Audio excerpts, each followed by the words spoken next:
For the first time ever, the untold story of the Scott Peterson investigation. Newly released transcripts, startling never-before-seen photographs, and exclusive interviews. Scott Peterson, A Deadly Game, a Court TV special presentation. Now.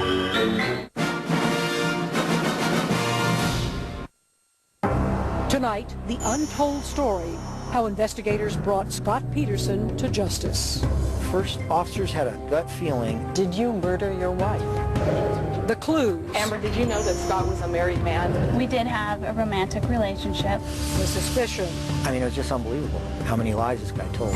The evidence. We have not eliminated the fact that it may be a female victim. The only thing that always stood the test of suspicion was Scott.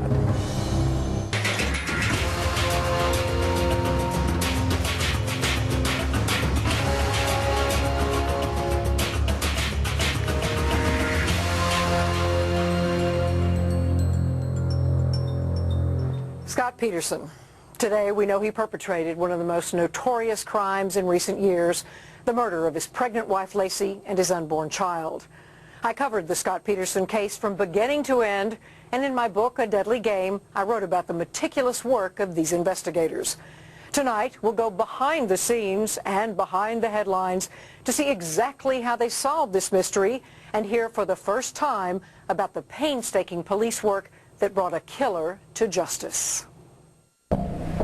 April 13, 2003. The intact body of a baby boy washes up on the shore of San Francisco Bay.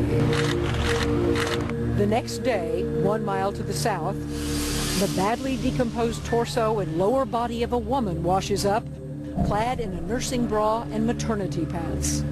The body is an adult female, and as we speak right now, the autopsy is being performed. The bodies are those of Lacey Peterson and her unborn son, missing for almost 4 months. It confirms the worst fears of a nation riveted by this case. It was a mystery that began 4 months earlier.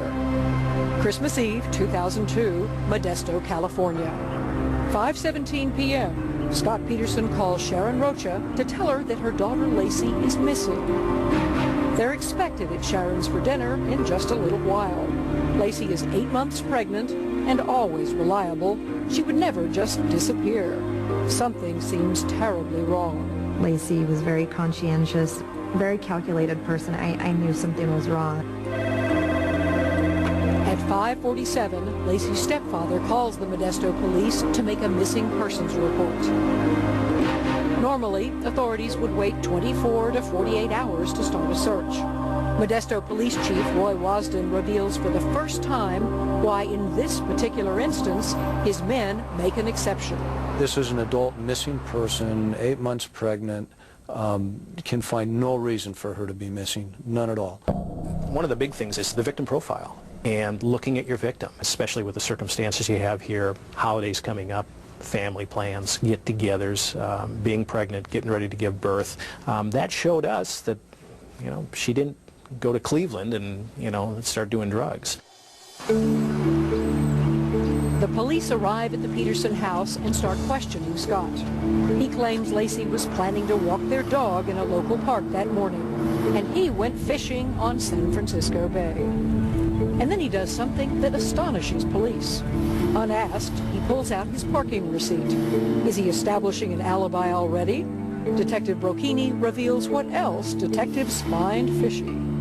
He couldn't say what he was fishing for. He didn't know what kind of bait he was using initially to the first officers. They had that, you know, cop gut instinct that, you know, something just isn't right. Here at the Peterson house, it didn't take long for investigators to become suspicious of Scott's behavior. He just wasn't acting the way a husband would if his pregnant wife turned up missing. The first officers had a gut feeling, and they told the sergeant. So he calls a watch commander who says, we need a detective. The call comes to my home on Christmas Eve, and really it's for me a feedback of here's what we're being told, here's what we see, here's what our concerns are, here's what we believe we need to do immediately. Detective Brocchini handles the investigation from day one, arriving at the Peterson house at 9:25 p.m. It's been 4 hours since the missing persons call came in, But already, police are treating Lacey's disappearance as suspicious. When you approached Scott, tell me about that first encounter. I just introduced myself to him, and I told him that I was, going to be there to help, and I asked him if he would walk me through his day and walk me through his house.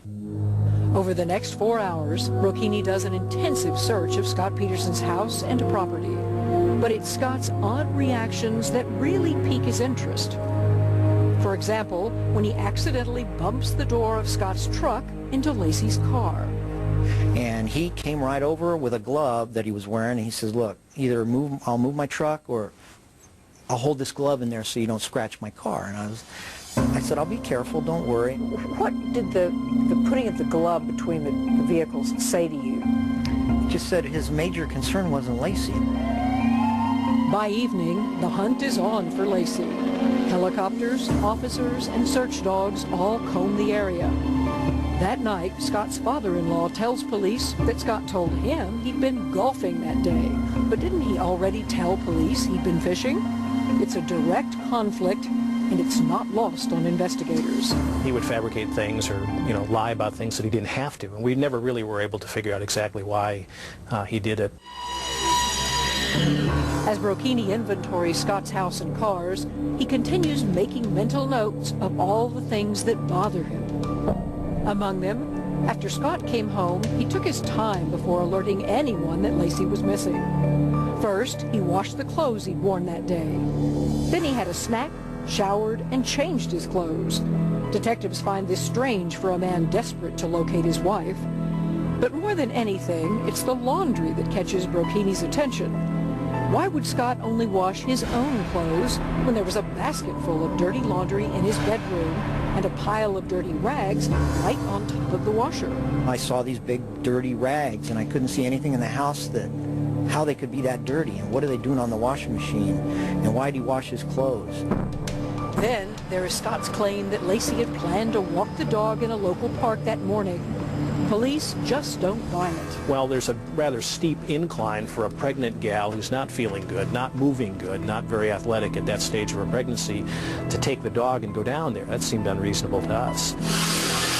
In Scott's truck, the detective finds brand new fishing gear still in the package, patio umbrellas, tarps, and a toolbox. It's only 5 hours now since Lacey was reported missing. But police have already stopped treating this like a missing persons case. In their gut, they think it's a homicide, and they begin treating it like one. They take crime scene photos, and one of them grabs their attention.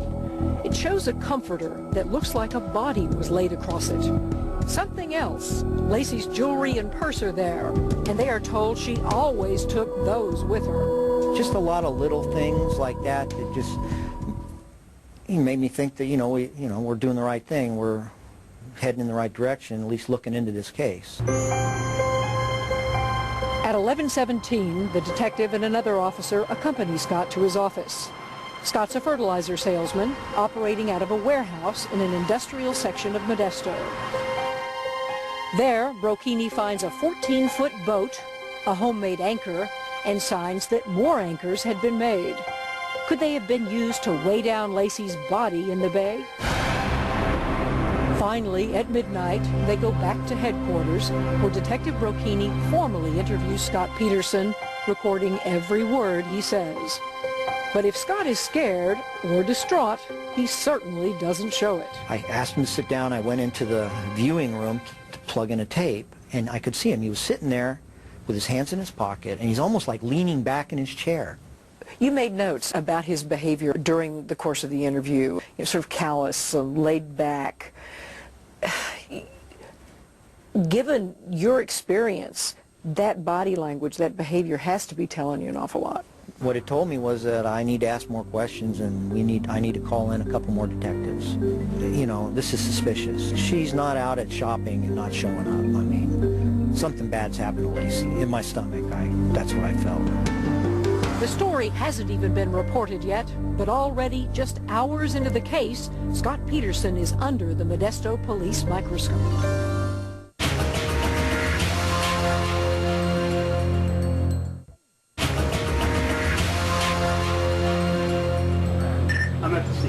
Christmas Day 2002. It's been just 24 hours since Laci Peterson's disappearance. You recognize her from this picture? And already the word is out, and hundreds of people in Modesto, California are searching for the pregnant 27-year-old.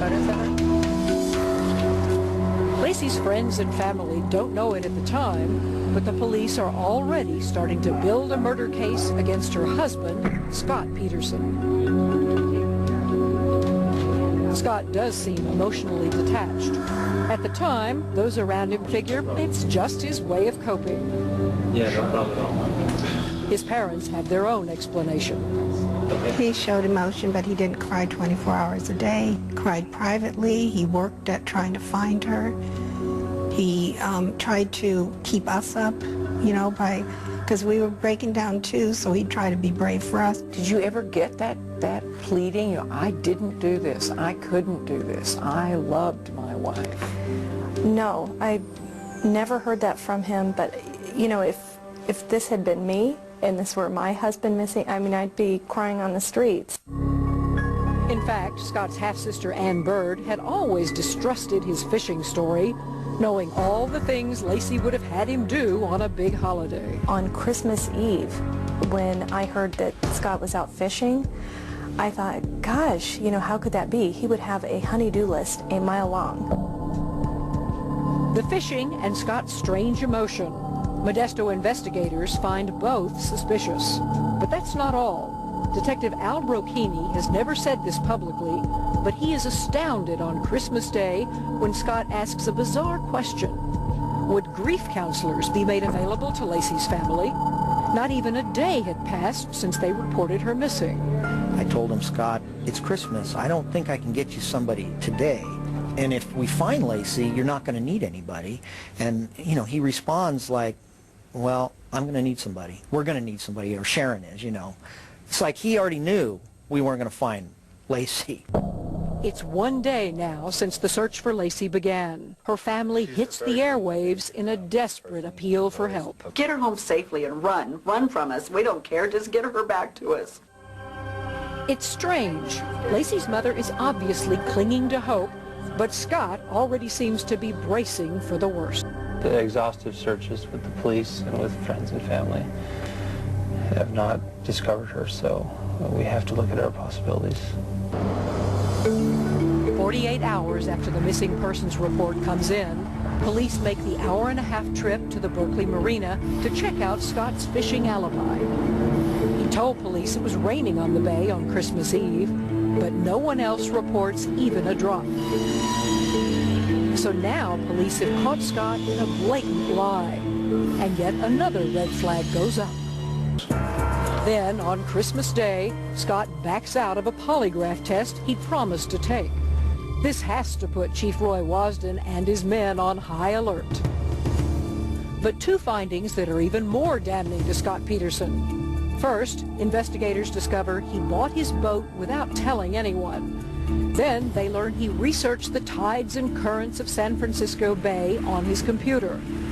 Could he have been trying to figure out the best spot to dump a body? In fact, he was searching those bay tides before Laci was missing, like the day he bought the boat. It was another little piece. As police execute the search warrant, they see that Scott's moved things around in the 2 days since Laci disappeared. In his warehouse, they see that the homemade anchor is still there. So is something else that turns out to be incriminating. A pair of pliers with a black hair clamped inside. Detective Brocchini and his colleagues realize they've now got something that they needed desperately. A potential piece of forensic evidence against Scott. It was one of those days where we're all sitting around and thinking, gosh, what are we going to do now, kind of a thing. We need something, and we see this picture of this hair. And it's not like a transfer hair, it's in the pliers. The chief of police has told us this is a priority. In those first days, Laci's family remains in the spotlight, looking for anything that might help them find her. Have some compassion. She's a human being. She's pregnant. She needs to take care of her baby. On December 27th, they hold a press conference and make a tearful plea for her safe return. Whoever has her, please, please, please let her go. Bring her back to us. We love her so much. We want her back. Please, can Let's have her back. While publicly the police are pressing their search for Lacey, privately they're sure she's already dead. And they're slowly piecing together their theory of exactly what happened to her and why. I think she was getting ready for bed and she got strangled or smothered right there, wrapped in a tarp, drug out and put in the truck. I think the umbrellas went in first and she went in second in a blue tarp. I mean, he wanted an excuse to be carrying something that big in a blue tarp, and that's what the umbrellas were, his excuse. He just didn't want to be a dad. He didn't want to be tied down. I mean, just when you look at his lifestyle, all the things that he wanted to do, and, you know, be it a member of the country club, parenting was going to be, you know, a big anchor on him. My opinion is his plan is wake up in the morning, leave. People are going to think I'm golfing, but go. Nobody will be at the bay. Do my thing. But there's a hitch when several people spot him at the bay. That's when police say Scott Peterson changes his alibi from golfing to fishing. Whatever his story, police are now sure foul play is involved, that Scott Peterson is responsible, and that it was premeditated. I mean, he's been planning it. Planned it when he bought the boat. And his plan was, I'm going golfing, but the real plan, take Lacey to the bay, get rid of her, come back, and I was golfing. Police don't know it yet, but a new player is about to break the case wide open. How long have you been seeing Scott?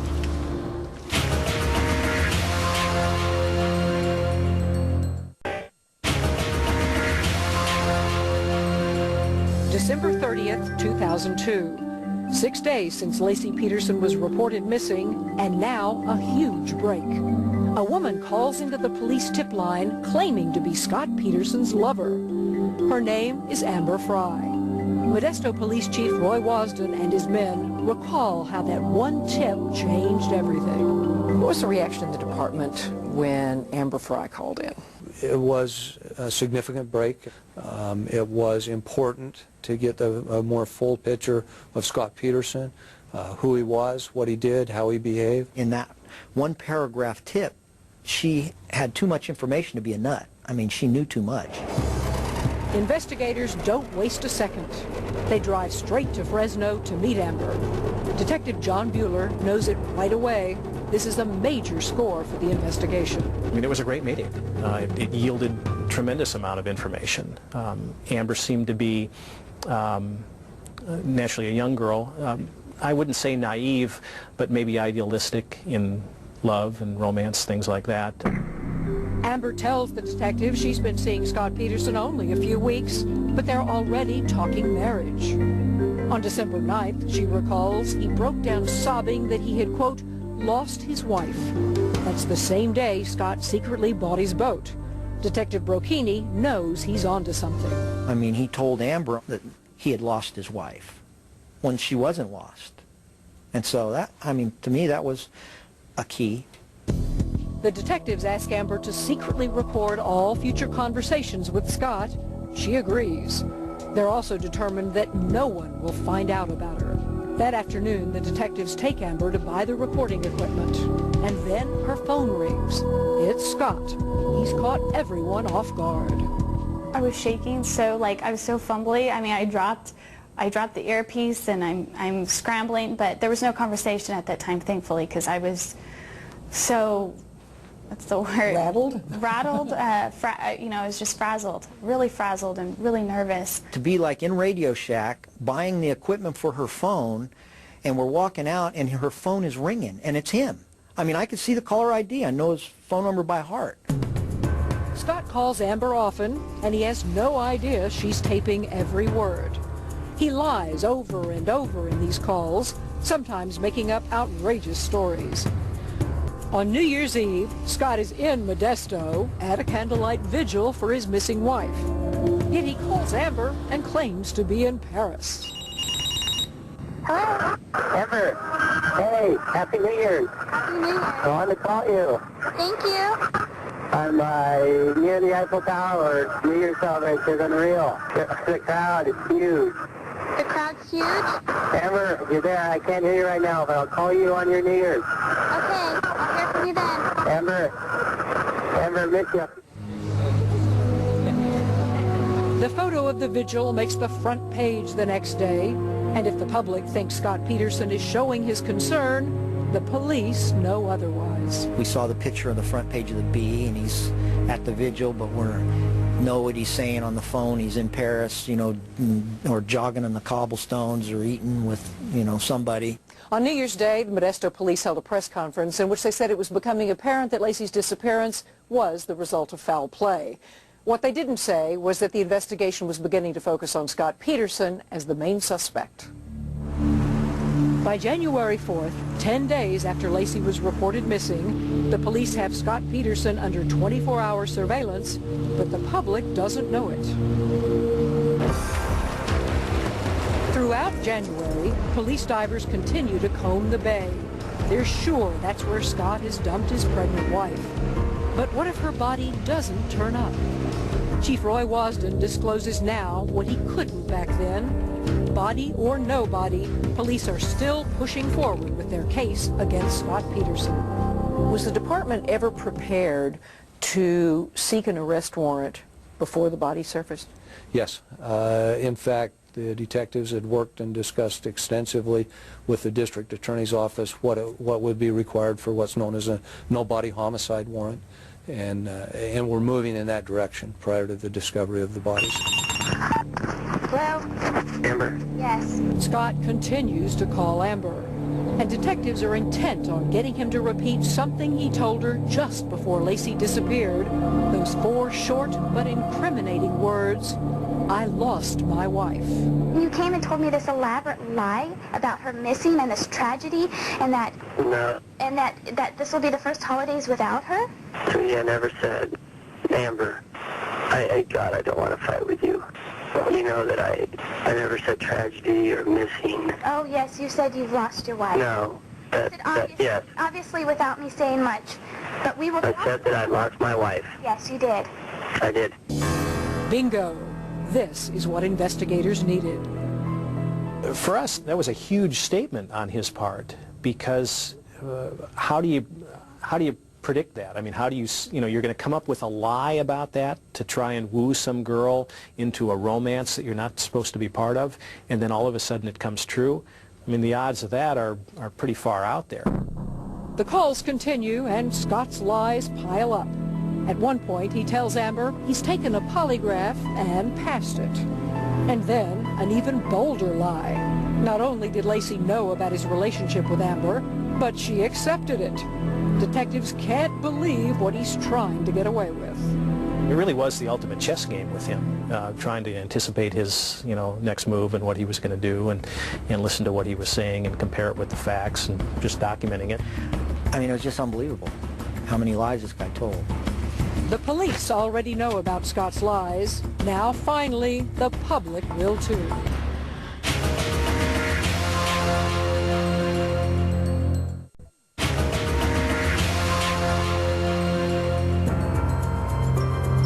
January 13th, 2003, 20 days since Laci Peterson's disappearance. Police learn that the National Enquirer is about to break an explosive story exposing Scott Peterson's secret life. It will reveal that Scott Peterson had a mistress while Laci was alive and pregnant.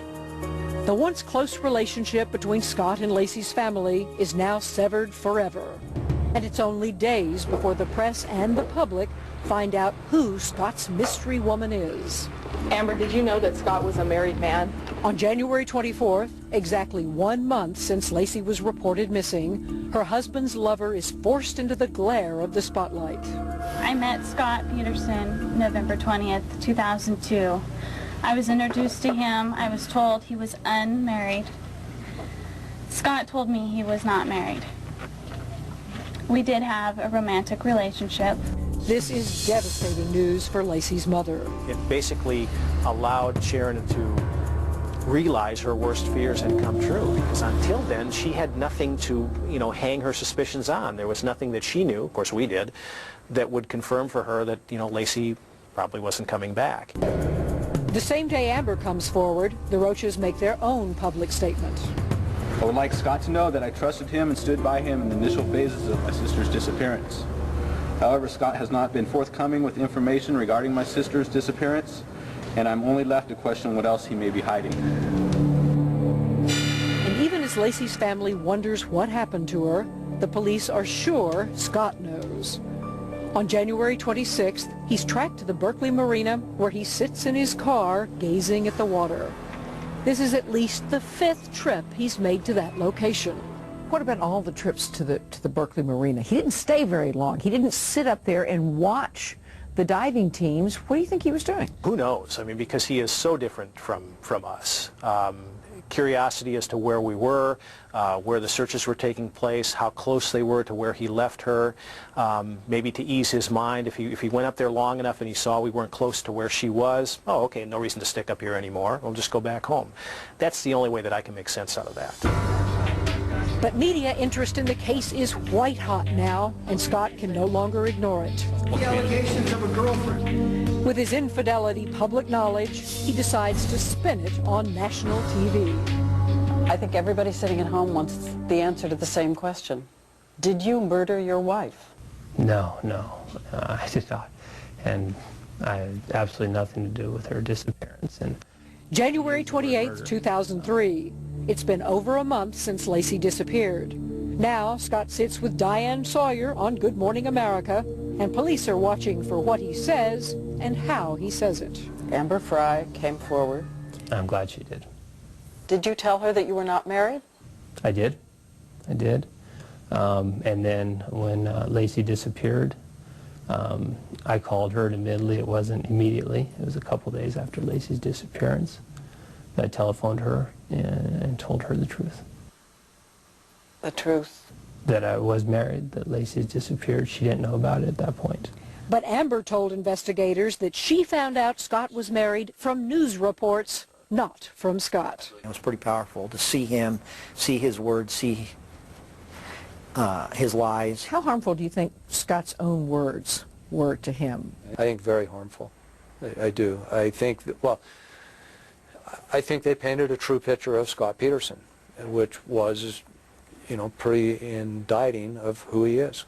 In the mornings, I've been taking the dog down to the park where she walked. And that's like our time.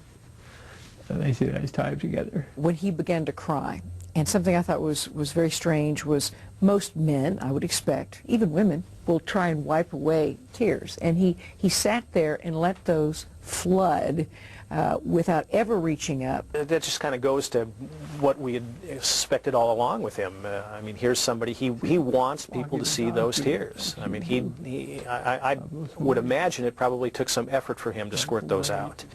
Let the camera roll and let's capture those, and maybe that's going to help me later on down the line. Investigators aren't the only ones paying close attention to this interview. Amber Fry is too. Were you in love with her? No. What did you think about when you saw the Diane Sawyer interview where she asked him if he loved you and he said no? It's funny because Scott and I talked about that, and he's like, oh yeah, I know, they cut it off. He said, because they cut out all the other things I said about you. I was like, really? Obviously, I care about you. I mean, there's no question. He excused it, but certainly I knew better than that. By now, 5 weeks since Lacey's disappearance, police are looking for any credible leads. One big one, a car dealer tells them that Scott sold Lacey's Land Rover and bought a new pickup truck. Why would he do that? And that's not all. Now 2 other women come forward claiming affairs with Scott Peterson. I talked to him, and they were all similar. He used the same approach, and it worked, obviously. Flowers and gifts, and he's a great guy, and he wasn't married, and he lied to all of them, and, he tricked all of them, but when they caught him, they dumped him. The circle of suspicion around Scott is tightening, but investigators are still hunting other leads. 6,000 tips on the case have come in, but none exonerate their chief suspect. None of those things had any merit. The only thing that always stood the test of suspicion was Scott.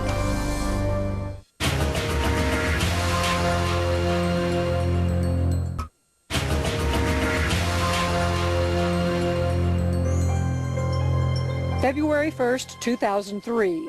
just over 1 month into the Laci Peterson case. Scott Peterson has already backed out of taking a police polygraph test, but now he tells Amber he'll go to an office where he can take a private one. She should meet him there in half an hour. So, you know, of course I'm talking with Modesto police. They're like, absolutely do not meet him. We'll see, you know, if, maybe he'll just go ahead and do it without you. For her safety, Amber stays behind, but Detective Brocchini goes ahead and stakes out the location of the polygraph. I was sitting watching this building from about 3 blocks away, and all of a sudden in my rearview mirror I see Scott Peterson walking up behind me. So I got out, and he just walked right up to me like we're friends and thanked me for going on America's Most Wanted, trying to find Laci, and, shook my hand. I mean, it was just the weirdest contact. Here I'm in a different town. I'm staking out a place where he's going to go, and his thing is, hey, thanks for going on America's Most Wanted. At this point in the investigation, police ask Amber to stop recording Scott's calls. They're worried that anything more Amber might say could be used to discredit her in court. But wiretaps show that Scott kept calling. Is there some way for us to see each other, Amber? I think it would help us so much. At this point, all I could see was it just damaging me even more. What did you think when he called you in February? All of this is broken loose. People are really, by this point, looking very intensely at Scott, and he calls and says, come to Lake Arrowhead with me. I really had to talk that whole situation out because he was being very persistent and very emotional about seeing me, that he needed to see me. I can't say I understand, but okay. Scott. I'm not a monster, Amber. I never said you were, Scott.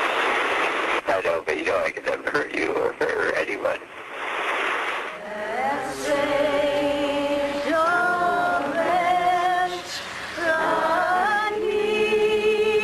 February 10th would have been Laci's due date. That night, friends and family hold a candlelight vigil, and police note that Scott is conspicuously absent. But it's also Amber's birthday, and Scott does reach out to her. Tell me about this surreptitious birthday drop. Right.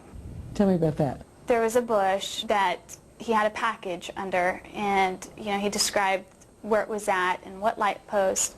There was the CD, Come Away With Me. Come away with me and we'll kiss on a mountain top. It was a little bit almost morbid thinking, your wife's missing and you're sending me the CD that has a great meaning and thought involved to it. Thank you all very much. Thank you. By now, a month and a half since Laci disappeared, Scott's family seems to be his only defenders. 3 days after the vigil, they hold a press conference in San Diego to show their support. Yeah, he's looking for Laci. That is his whole purpose, and he's continued to do that since day one. Investigators note that Scott is absent from the press conference too. But he's busy at home on February 18th when police arrived to serve a second search warrant.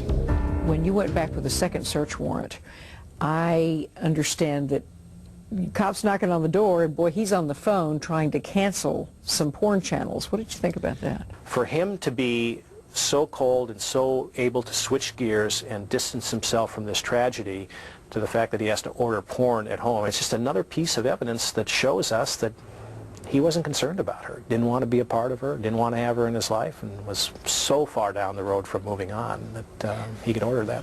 Got a second? 8 weeks in, the public is still gripped by this story, and calls continue to flood the Modesto Police Department. Investigators have received more than 8,000 tips by the end of February.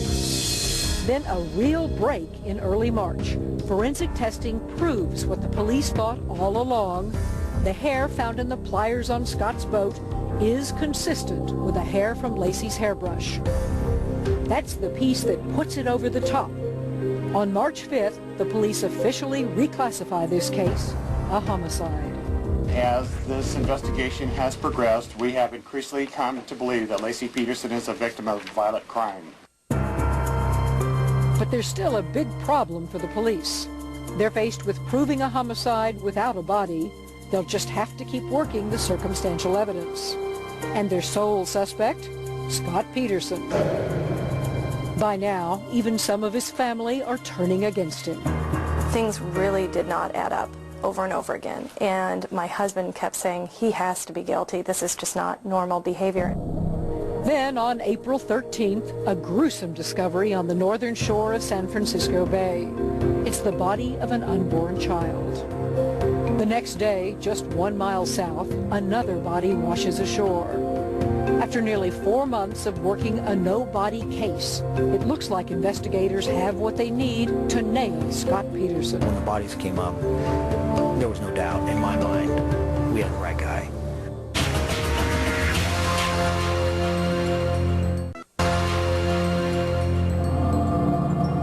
April 13th, 2003, the battered body of a baby boy is found on the northern shore of San Francisco Bay.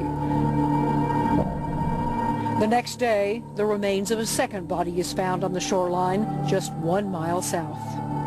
We have a pretty badly decomposed body that appears to have been in the water for quite some time. I think you can infer by the fact that we've called Modesto Police Department that we have not eliminated the fact that it may be a female victim. Investigators have little doubt that these are the bodies of Lacey and Connor Peterson, now missing for almost 4 months, but they have to be sure. We're conducting tests to determine the identities of the body and also if the two bodies, the one that was found today and the baby from yesterday, are related or not. The body of the baby is found intact. This suggests to the coroner that the baby had been in utero until very recently. The body of the woman is in far worse shape, missing the head and limbs, so identification is incredibly difficult. But she's wearing a nursing bra, another clue that she may be Lacey. Now investigators prepare Lacey's family for these horrific details before they're reported. Then they call Scott. He's nowhere to be found. Were you worried that he was going to flee? After the first body came up, I asked the Department of Justice to try to find him. Because we did have a tracker on his truck, and we knew it was down in the San Diego area, but we sent, Department of Justice went out, and they found the truck, and somebody else was driving it. And so I had a fear he was going to flee. On the morning of Wednesday, April 16th, Detective Brocchini locates Scott through wiretaps on his cell phone. Scott's been staying in San Diego at a house belonging to the parents of his half-sister, Ann Bird. He was really better than any dope dealer I've ever followed around in my career. I mean, this guy was counter-surveillance savvy, and, you know, you really couldn't follow him. Every day, divers are combing the churning waters of the bay, looking for more body parts or any equipment that might have been used to dispose of the body. Scott Peterson is spending his time actively trying to elude the police. He's dyed his hair blonde and grown a thick goatee, but he knows he's being watched everywhere. On April 17th, a warrant is issued. It's time to arrest Scott. But on the morning of April 18th, Detective Brocchini is alerted that Scott is playing a very fast game of cat and mouse with the police. It was a wild goose chase. I mean, there was some people almost got in accidents. He was able to elude a helicopter. I mean, he was driving almost out of control. Was there a sense in following him, wondering whether he would head for the border? Oh, yeah, why would he be driving like that? When he turned into that golf course, maybe it was just to hide out a little while and turn around and head for the border, but lucky for us, we had some unmarked DOJ agents that actually saw him, got on him quick enough, and followed him into that golf course. Modesto police rush to the scene. They arrive at 11:15, and at last, exactly 115 days after Lacey disappeared, after an intense investigation that transfixed the nation, Scott Peterson is formally arrested for the crime of murder. How did he react? Oh, he acted like another day at the park. I mean, he stood there, he was calm, he stood there with his sunglasses on and his beard, and I took his photographs and never said nothing to me. It's clear that Scott was planning to go somewhere for quite a while. Investigators search his car and find close to $15,000 in cash, 3 credit cards, and camping gear. But there's more that the public hasn't heard before. One of the things that really wasn't talked about a lot is he also had a couple of neckties in there, some dress shirts, some dress shoes. I mean, he could go from having dinner at a resort, in Acapulco, to camping up in the mountains within about, 4 hours. Police also find a map of Fresno, where Amber Fry lives and works. Could that be where he was headed next? In hindsight, with all you know, do you think he would have been capable of killing you? I don't know. And maybe I just don't want to, think about that. After his arrest, Scott's placed in leg irons and waist chains for the long ride back north to the Stanislaus County Jail. That was a relatively long ride back from the location of the arrest to, bringing him back up to the jail. What was that like? He sat in the back seat behind me. He was quiet, didn't ask hardly any questions at all. Told him we were probably thinking of hamburgers, an In-N-Out burger. Said he'd have a double-double with cheese and a fry and a vanilla shake. Kind of like we were coming back from fishing. Now the pieces are falling into place. On the ride back to Modesto, the detectives receive a call. DNA results are complete. The woman's body has been positively identified as Laci Peterson. The baby is indeed Scott's child. The law requires that the next of kin be notified, and ironically, that person is Scott Peterson, now handcuffed in the back of the police car, charged with their murders.